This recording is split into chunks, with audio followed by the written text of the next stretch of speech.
Hey everybody, BrickLover18 here today with just a quick little reorganizing vlog, and I want to show you a couple of the changes that I just made in my Lego room.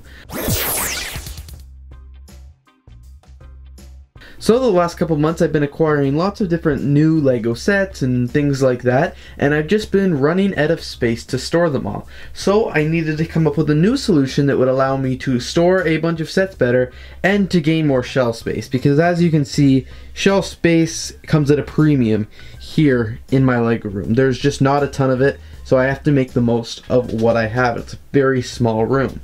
So the first thing I did, well, you did see earlier, is my Lego Ninjago movie shelf with a bunch of the new Lego Ninjago movie sets. Well, what I've done is I've actually raised this shelf here, so there's a ton more space down below for me to build and just make mocks, and I really like that because before it was pretty tiny, or not tiny, but there wasn't a lot of space to do any building. So if I wanted to do anything a larger scale, I had to clear space off in my city table, which was no good. Next to that, as you can see, I actually moved the stack-on containers. The stack-on containers used to be there to hold all of the different minifigure parts, and that's why the shelf was so much lower, because the containers were taller. So I did get rid of them. As you can see now, there's actually some wall behind it. I don't have like any visible paint pretty much in this room that's not covered with posters and stuff.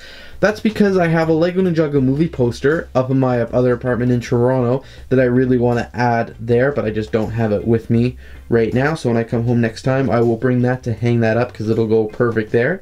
As you can see, I do have the Scooby-Doo sets because they were over here originally, and then last month they moved over here, and now they're back over here.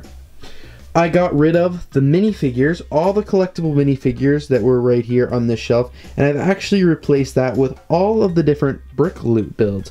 Brick Loot builds, they had another spot in my room, but it was just overflowing and wasn't going to work anymore, so all the Brick Loot builds are now here in their own dedicated spot, which is pretty awesome. This shelf up here is the exact same, nothing different has happened there, and these shelves are all similar except I have this open space, which, whoa, open space, oh my gosh, it's rare. The last thing I did to the shelves were, here I removed all the other Brick Loot builds, and they're now on their own shelves, so I just have all of these builds, and I'm going to spread this shelf out a little bit more, because I have lots of new room to put some other sets and things like that. As you can see here, I have the Ferris wheel because I wanted to put that on a shelf, but it's too tall to put on a shelf. Any shelf I was going to put it on was just going to be too low, and there was just going to be too much variation. So I decided to put it over here, and you know what? It looks pretty cool. It adds some nice look to that area of the room, and it fits there. The brick heads, which used to be up here, are now down here on this shelf because their height is actually perfect for the shelf. As you can see, I do have a bunch of city vehicles right now, but they will be moving and this will just be brick heads because I really like the way the brick heads look, and I really like the boxes as well. And as you can see, the boxes are actually behind the brick heads when you look at them on the shelf, and then as soon as these cars are out of the way, the shelf will look more complete.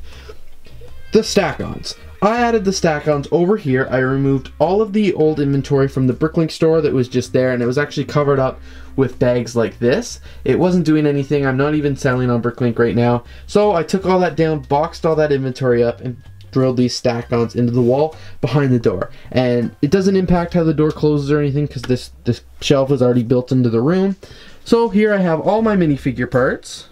They were all over here. So up here is all minifigure accessories and then pants and stuff. And then down here is all minifigure torsos. Torsos up top, arms down below, torsos, arms. If anybody heard just torsos and arms and I had them all on shelves and they didn't know I was talking about Lego, they'd be pretty weirded out. And then here I have hands and New York torsos, mini dolls, stuff like that. And then here down I just have this big random bunch of accessories, and then of course empty bins awaiting parts. And then here I just have a couple different themes of minifigures: crime, random minifigures to sort, as well as studio minifigures. And then as you can see, all the heads are on display here. So that leaves me with a bunch of space here. I get to put some more posters up, which is pretty exciting. And now you're probably wondering, what happened to all the collectible minifigures that were over here? Well, I have moved all of the collectible minifigures to on the closet, which obviously is not being used as a closet. But as you can see, all of the minifigures that I own are right here. I have 3 of these 48 by 48 base plates full of minifigures, and there are 18 different rows of minifigures. There's almost 200 figures in this collection, and they do go in chronological order of the ones I have.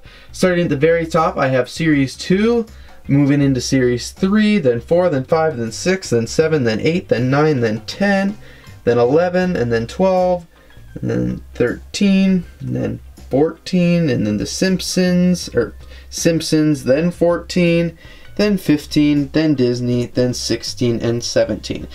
All the Ninjago movie minifigures, the Lego Batman movie, and the Lego movie minifigures aren't included here. They are all on their specific shelves because I have the Lego movie shelf over there as well as the Lego Ninjago movie shelf there, so they're all covered that way. However, I really like how this looks. As you can see, they are just fastened on by putting their base plates into between the studs. As I said, 11 minifigures per row. The height's perfect. It fits every minifigure except some of the more complicated ones, or more tall ones, I guess you could say, like the unicorn and things like that. And in that case, I just added a 2x2 black plate underneath the minifigure to let them stand out a little more so they can properly sit on the rack. And you know what, I think the rack looks really cool, and before you worry, they are so sturdy. I don't think these base plates are ever going to come off. I use Gorilla Tape to hang it up, 2-sided Gorilla Tape. The base plates are never coming off. So I'll have to buy a couple more of these base plates to add to my collection now, because pretty sure, as I said, these ones are stuck. But I like it because it gives me lots of room to add to my minifigure collection. You know, I can add another 3.5 rows of minifigure, which is about, you know, just under 40 minifigures, so that's a lot. I won't be getting 40 minifigures anytime soon. And then I have lots of room down there for another 2 gray base plates. So I'll probably fill up them all with the minifigures, and I probably won't have to worry about getting additional space. But I mean, who knows how long Lego will continue on with the series. Any guess is as good as mine. Thanks everybody so much for checking out this quick little Lego room update, kind of showing you all the different things that I've been doing to the room to make it more space friendly, and so I can get more Lego and add to my collection and actually have somewhere to display it. I think it looks really cool. I'm pretty excited about having almost a full open shelf there, or like half an open shelf as well. There's more room for brick loot builds here, seasonal builds can go here, and I can even add more builds over here. And then I recently got rid of the airport, so I can even fit another plane up there. So anyway, it looks pretty cool. Lots of things going on in my Lego room, and I love showing it off, and I just love being in here working on it. I especially like how this area looks now. It just looks much tidier, especially with the brick heads underneath. As soon as those cars will be gone, it'll be perfect.